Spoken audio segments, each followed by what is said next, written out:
кийин 16-30 майда кабыл алынып 7-июнда күчүнө кирип атат. Ошондон кийин бул ВЦМРдин кызмат орду өзгөчө тартипти дайындалуучу кызмат орду болуп калган. Жана административдик кызмат ордуна киргизилген. Ошол мезгилден баштап ВЦМРдер дайындалат. Мэр тарабынан бирок ВЦМРдерге да көзсал талаптар коюлган. Мамлекеттик муниципалдык кызматта 5 жыл же тиешелүү кесиптик чөйрөдө 7 жыл деген талап бар.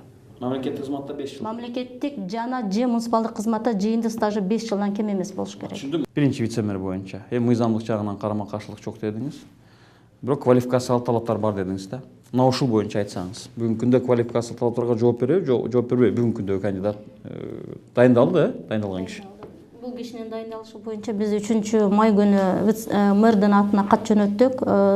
Тиги кишинин талап кызмат ордуна дайындалган кишинин резюмесин алып карасак, муниципалдык мамлекеттик кызматта стажы 4 жыл 10 айды түзүп атат. Мен жогоруда белгилегендей 5 жыл болуш керек. Биз ошол себеби бул стажды биз каяктан билип атабыз.